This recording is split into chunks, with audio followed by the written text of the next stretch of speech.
General store वो आपका चलता रहेगा।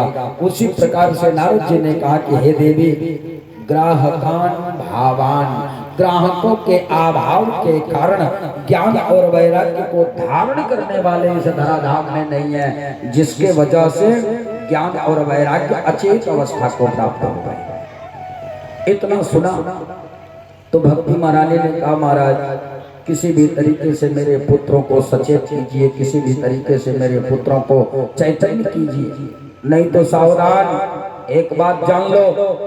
नारद जी ने कहा क्या?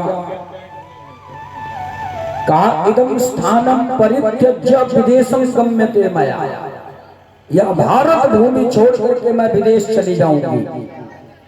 और भक्ति महारानी ने जैसे ही इतना कहा, नारद जी ने सोचा अरे राम राम, भक्ति भी यदि विदेश चली गई तो भारत में बचेगा क्या?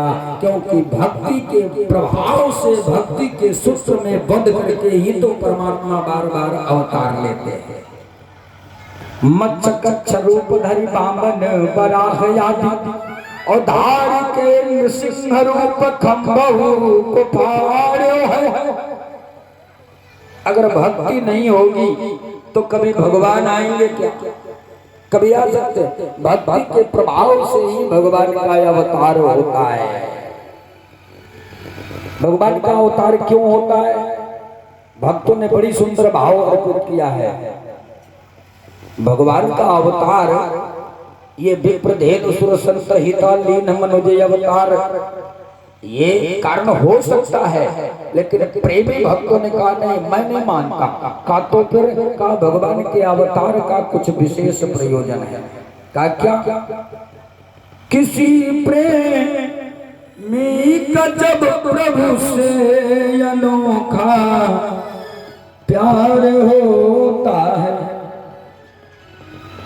क्योंकि सारी चीजें आप सोचिए, जो इस सारे सृष्टि को संकल्प मात्र से बना सकता है, वो संकल्प मात्र से वहां बैठे बैठे मार नहीं सकता। रावण को, कंस को, इनको मारने के लिए भगवान को अवतार लेना पड़ेगा। हिरण्यकशिपु आदि को मारने के लिए अवतार लेना पड़ेगा?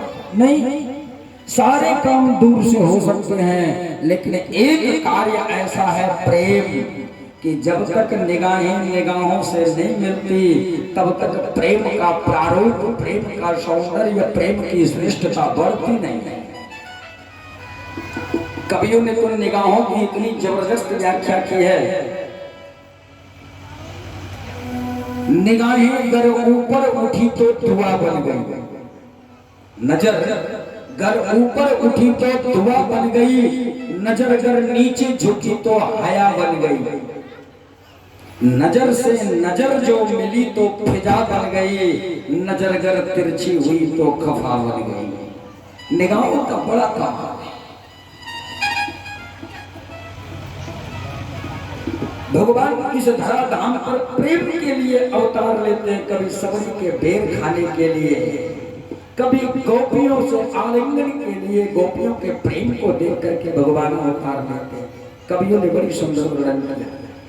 किसी प्रेमी का जब प्रभु से अनोखा प्यार होता है, किसी प्रेमी का जब प्रभु से अनोखा प्यार होता है, तभी भूतल पे करुणा सिंधु का अवतार होता है, तभी तल पे करुणा सिंधु का अवतार होता है।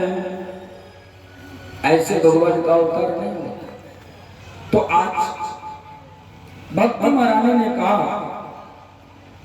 कि इदम स्थानम परित्यज्य विदेशम गम्यते मया, अगर मेरे पुत्र सचेत नहीं हुए तो इस स्थान का परित्याग करके, भारतवर्ष का परित्याग करके मैं विदेश चले जाऊंगा। नारद जी ने कहा देवी ऐसा न करो, आप नहीं रहो।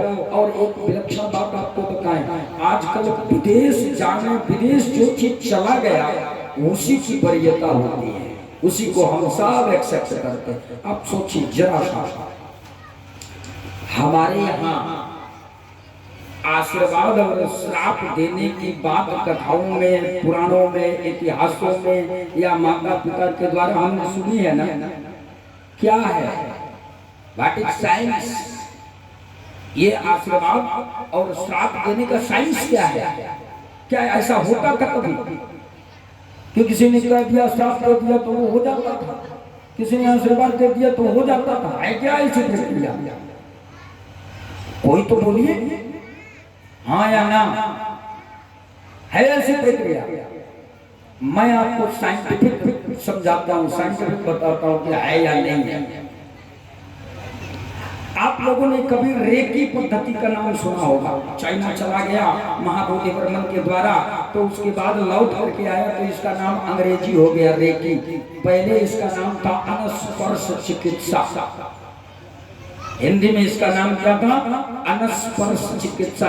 किसी को बिना छुए, बिना किसी टैबलेट के, बिना किसी औषधि के, बिना कुछ उसको खिलाए